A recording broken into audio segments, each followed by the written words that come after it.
test number 1 in Computer Science 202. And our first instruction is to write the declaration for a structure called sprite struct. So actually before I do that, let's clean up some of these comments here. They're just cluttering up my program. So we'll take all of these documentation comments that come at the beginning of each method here, and we'll just get rid of them. Okay. So I need to declare a data type called sprite struct. And it's going to be a struct, obviously.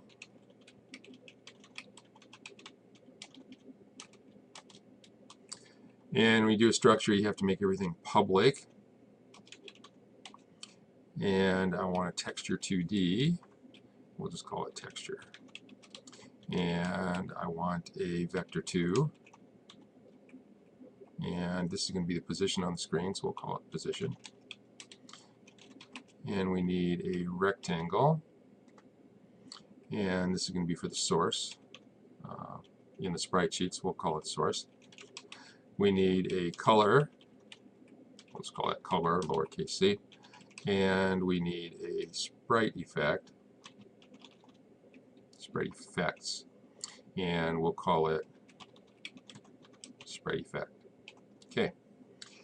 And I want a variable of that type called runner. So we'll declare the variable right down here below. The type is sprite struct.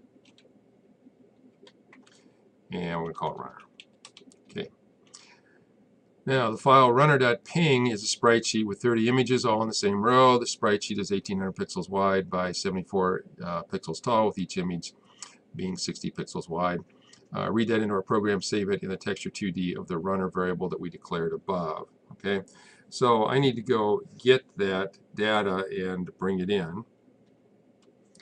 So here on my web page, I have the runner image. I'm going to right click and save it. And let me see, this is going on OneDrive and 202 folder. Tests.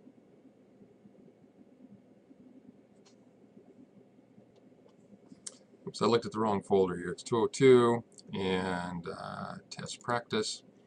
And this is the one right there. I need to find the content folder, and I think I can just put it right here and save it. And I'll do the same thing with my fighter image, save link as, and let's see if it remembers where we were. It does. So just do a save there, and then flip back over into Visual Studio. And now I need to import those. So I'm going to right click over here, add an existing item, and I want runner and fighter, and I did put them in the right spot because it comes up right away. Okay, and then I need to read the sprite sheet into my program and save it in the runner variable. So we're going to do that in load content down here. And whoops, I deleted too much.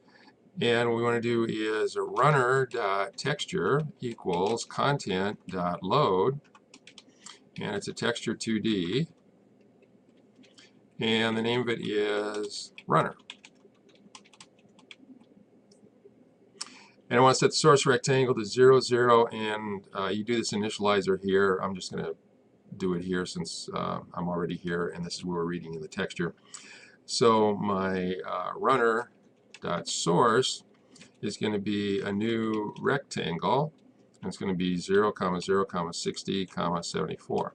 And that 60 and the 74 are never going to change because those are the width and the height of each frame in the sprite sheet. What will change, and actually the Y will never change either because it's a long, if you look at it, it's one long sprite sheet. It's not two-dimensional, it's horizontal with one row of frames. So the only thing that's really going to change here then is going to be my X. It's going to increase by 60 every time I want to get a new frame out of the sprite sheet. I want the runner's color to be set to white. And I want the runner sprite effect equal to sprite effects dot none. Position the runner on the left bottom part of the screen. Okay, Since each sprite is 74 pixels tall, position the sprite 74 pixels above the bottom of the screen. Make the sprite run by updating a frame, so moving the source rectangle one frame to the right on every third tick of the clock. So I'm going to need a few other things here. One thing I'm going to need is a timer, and that will just be my, actually let's call that ticks. And that'll be the number of ticks between frames. And I also need a constant, and we'll call this ticks between frames equals, I think it says 3, but if it doesn't, we can easily go back and change it here. And then I also need a rectangle for my screen, and we've typically called that playing area. Whoops. And I'll just initialize it right here. It's going to be a new rectangle, and it's going to be 0, 0, with a width of 800 and a height of 480. Okay, so that's my whole screen. And what I want to do is I want to make the, I want to position my runner. We'll do this here too. Runner.position equal, his x-coordinate is going to be the left edge of the screen. So screen, not screen, playing area dot left. And his y position is going to be playing area dot bottom minus source dot, whoops, runner dot source dot height, which is 74 pixels. Okay, so that'll get him, so it looks like he's running across the bottom of the screen. And what I want to do is have him move to the right on each tick of the clock. And on every third tick of the clock, update the frame. Okay, so he moves on every tick. So down here in update, we don't need this, so we'll get rid of that. But he's going to move, so his position dot x gets updated by 1. Okay, and the timer ticks gets decremented on every tick of the clock, and every third tick of the clock, when it gets down to 0, then what I want to do is I want to go to a new frame. Okay, now before I go to a new frame, let's reset ticks so it's ready for the next time around. So ticks is going to be equal to ticks between frames. So I'm setting it back to 3. And now what I want to do is I want to update which frame it is that I'm going to be looking at. So that's going to be my source. Okay, that's where I'm getting the frame from. So I'm going to have to change the x-coordinate. So runner dot source dot x is going to get added on. No, let's not do that. Let's do another variable here. Let's go up to the top. We'll do a variable that tells us which frame we're on, and we'll also keep track of how many frames there are. So let's do another constant here.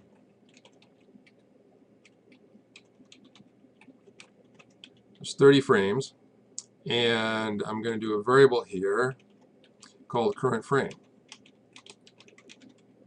Okay, and that's going to be 0 at the beginning. And every time my timer gets down to 0, I'm going to set the runner dot position dot x equal to the current frame times the runner dot source dot width, okay, which is 60. So the first time it'll be 0, the next time it'll be 60, and then 120, and 180, and 240, and 300, and so on. And it will advance me to the next frame in the sprite sheet. Okay, so I update my x-coordinate.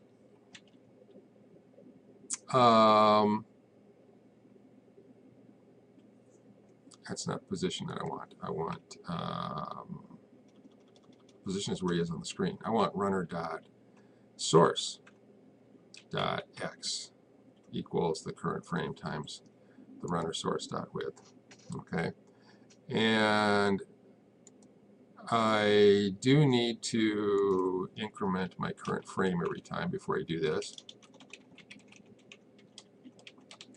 And that's fine until I get up to 30. 0 through 29 will work, but when I get to 30, I got to start over again. So if, when I increment it, I go off the end, so if it's greater than or equal to frames, then I set current frame back equal to 0. Okay, and I'm thinking that may be all that I need in there.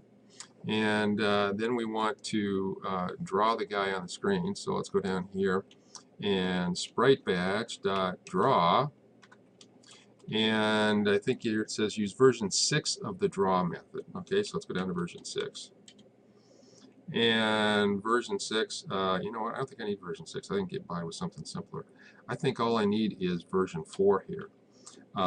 So I need the texture, which could be runner dot texture, comma, runner dot position, comma, runner dot source, comma, and runner dot color. Yeah, I think my notes are wrong. I didn't need to have that complicated of a draw method.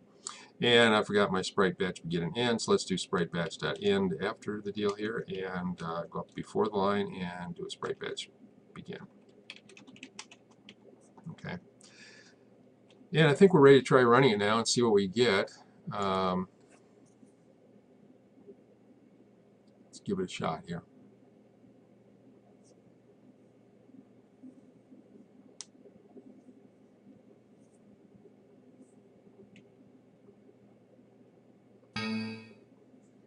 Okay, that's a problem with the cheap graphics card that I've got. So what I have to do is I have to go back into project, I think, and go to my project properties. And I want to use this. So that's a more limited version of my graphics capabilities, but that's okay, it still works fine. Okay, well, he's kind of skidding along and he is not moving. So apparently we are not updating the frame. So let's go back in here and look at where I think I'm updating the frame. And okay, current frame, I didn't initialize that. It should be initialized to 0, I think, by default, but just to be on the safe side here, it's always a good idea to explicitly do that. But that's not what my problem is. So ticks, am I initializing ticks? I am not initializing ticks, which means it's starting off at 0 and getting decremented, and it's never going to get down to 0. So ticks equals frame, ticks between frames. And now let's give it a try and see what happens. I think this might work now. Okay. So there he goes. He's moving 3 pixels every time.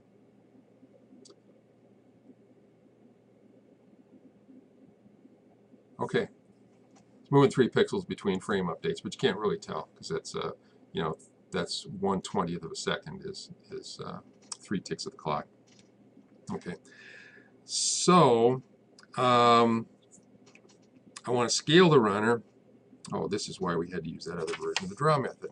I want to be able to allow the user to increase the scale by 2% by pressing the X button on the gamepad and decrease the scale by pressing the Y button.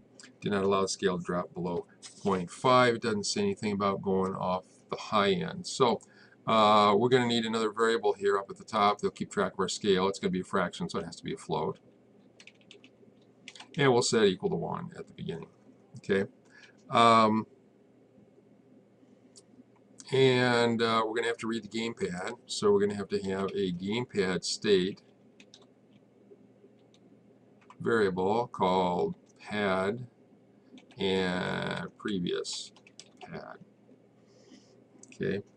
We're going to have to, on every tick of the clock in update here, we're going to have to read in the gamepad.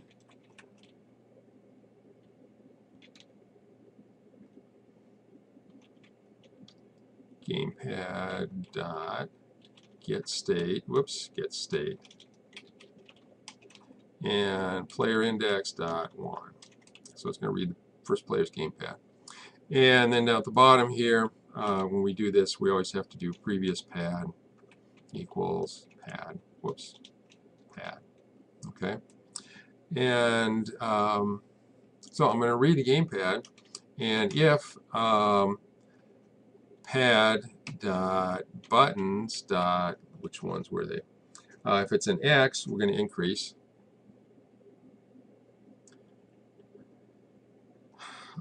If pad dot buttons dot X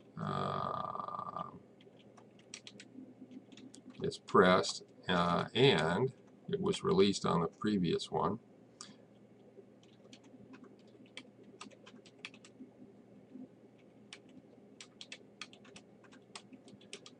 then I want to modify my scale value.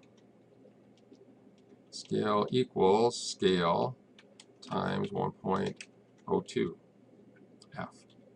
Otherwise we'll get a, not sure what happens. If I don't put that in, it doesn't like it because 1.02 is a double, and I can't put a double into a float. So if I put the F in there, then I'm multiplying float by float. You always get a float when you do that, so the answer can go back in scale.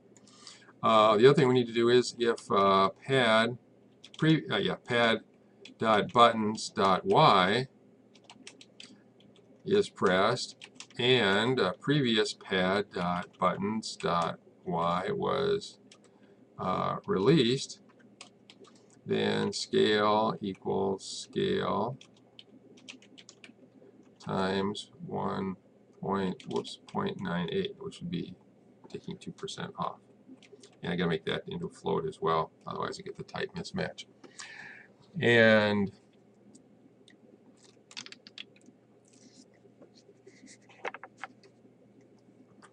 let's see.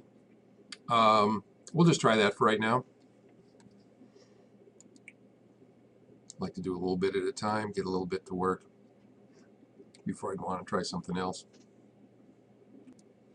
Okay, you may have noticed the runner jerk back there. That's because I had to pause the video and plug in my gamepad. Now I'm going to press on the X button here, and nothing's happening. So the reason nothing is happening is because I'm changing the scale value, but I'm not using a draw method that allows me to scale him. So we need to go back here, and I said do version 6. So if I do the left parenthesis here, they'll all come up, and here's version 6. So I want runner dot texture.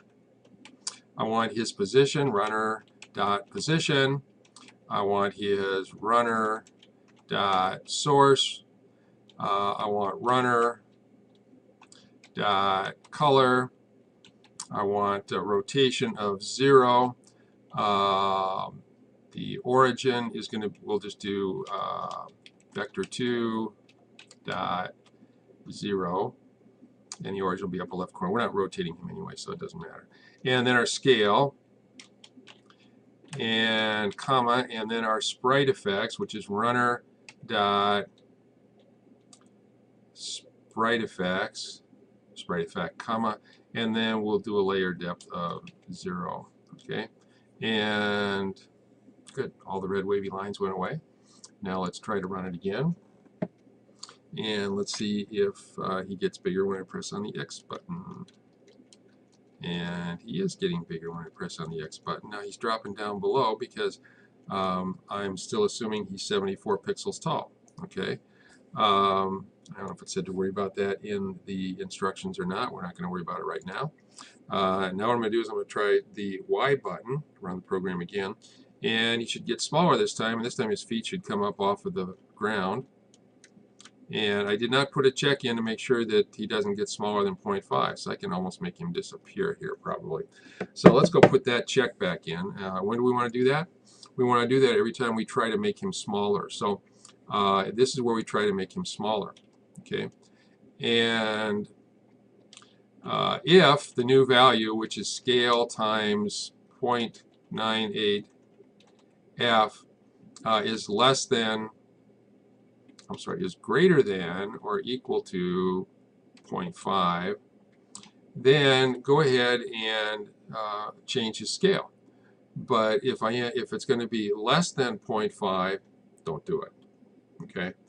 So I put in our left curly bracket. I need to put in a right curly bracket. Well, actually, I don't really need that because this is just one statement. It's an if statement, even though it's two lines. It's just one statement. Now let's try to run that, and he should not be able to get any smaller than about half of his original height, so about 37 pixels. Now we can't really count the pixels, but I'm bouncing on the Y button here, and he should not be able to get as small this time as he did last time. And apparently it looks like he's leveled off there. That must be about 37 pixels tall.